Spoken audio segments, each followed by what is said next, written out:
Olá, eu sou Wilson Lefa e meu objetivo neste vídeo é mostrar a busca fascinante da partícula elementar que compõe o mundo digital. Vamos lá!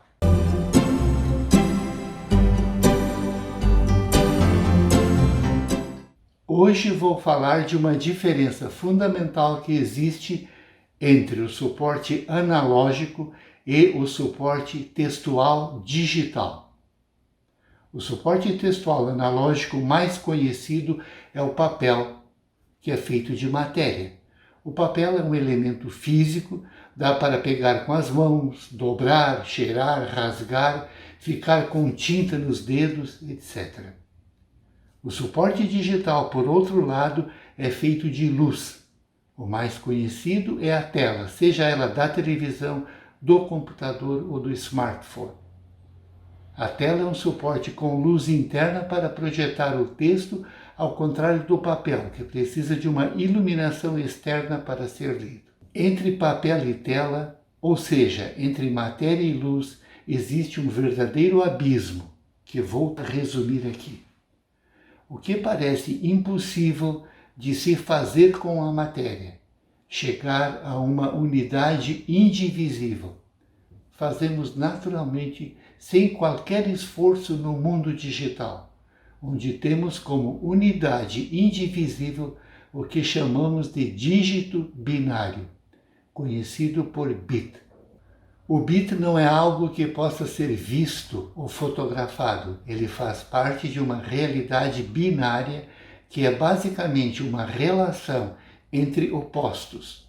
No caso da informática, é a relação entre o número 0 e o número 1. Poderia ser qualquer tipo de oposição, como por exemplo, ligado e desligado, surdo e sonoro, presente e ausente, verdadeiro e falso, linha horizontal e linha vertical e assim por diante. A grande sacada da realidade binária é que os bits podem formar sequências básicas que chamamos de byte. Na história da informática, começamos com os bytes de 8 bits, passamos depois para 16, 32 e chegamos atualmente aos bytes de 64 bits, mas já com previsão de chegarmos logo aos 128 bits.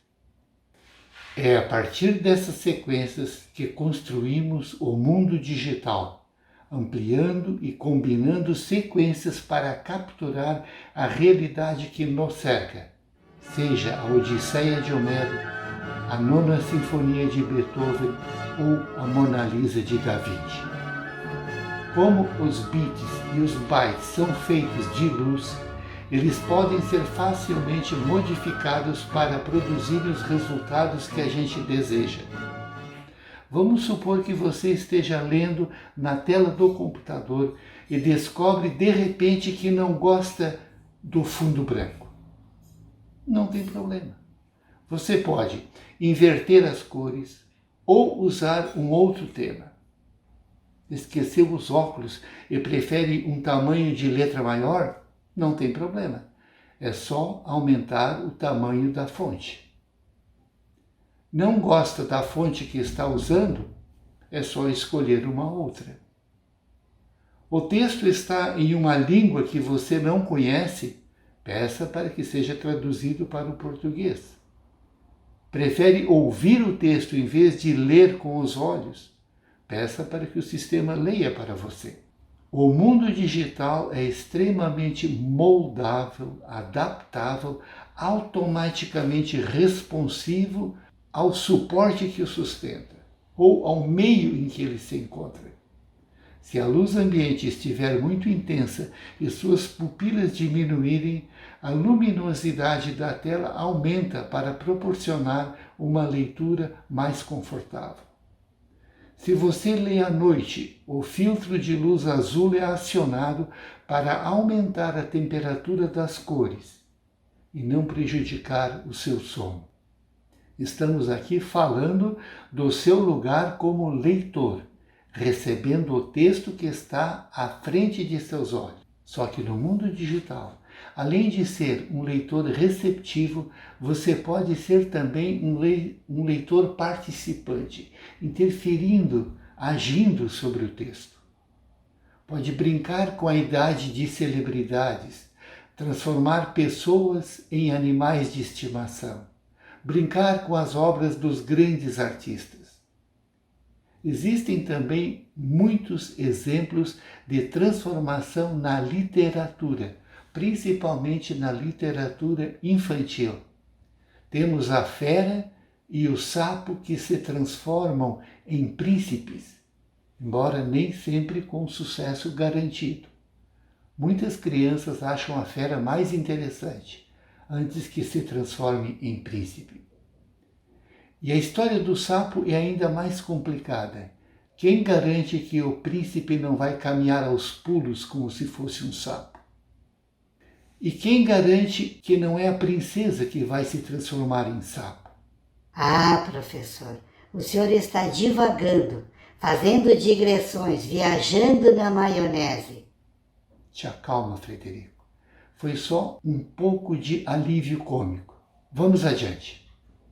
No mundo digital, todos podem ser também produtores, não só de um texto verbal, mas também de um texto imagético, de uma música, talvez de um vídeo, quem sabe de um universo paralelo. Você pode partir do nada, começando com a tela em branco. Quem introduziu essa proposta foi um cara chamado Papert, que criou uma linguagem de programação chamada Logo, especialmente para crianças, lá na década de 1960. A criança pode usar o Logo para criar um traço inicial na tela, uma espécie de partícula elementar, e depois vai reaproveitando esse traço para se multiplicar com outros traços e ampliar o que estiver desenvolvendo. Do traço vai para a pétala, da pétala para a flor. Começa a burilar o trabalho, adiciona cores, põe um talo na flor e pode chegar à árvore. Qualquer objeto, depois de criado, pode ser rapidamente duplicado, agrupado com outros para formar uma unidade maior. Versões mais atuais de linguagens de programação ou sistemas de autoria com propostas semelhantes incluem o aplicativo Scratch, do MIT, em que o aluno pode criar histórias interativas, jogos e animações. Outro exemplo mais conhecido é o Minecraft, que se apresenta como um jogo aberto e oferece ao jogador blocos de construção para criar mundos paralelos. Concluindo, o bit como partícula elementar, como unidade indivisível da computação, oferece ao usuário um nível de controle, de qualidade e de facilidade de trabalho que ainda não existe no mundo da matéria. No digital, ao concluir um trabalho, se o usuário não estiver satisfeito com o resultado, pode recuar e recomeçar tudo novamente, ou da etapa em que apareceu o problema, sem deixar qualquer borrão, mancha ou indício de que houve uma correção no meio do caminho. Uma possibilidade de criar, de adaptar, de multiplicar o que se faz a partir de um dispositivo que cabe na nossa mão, como smartphone, não existe no mundo da matéria. É uma prerrogativa do mundo digital. Por hoje é isso. Se gostar, dê seu like e compartilhe. Se não estiver inscrito, inscreva-se. Muito obrigado por sua atenção.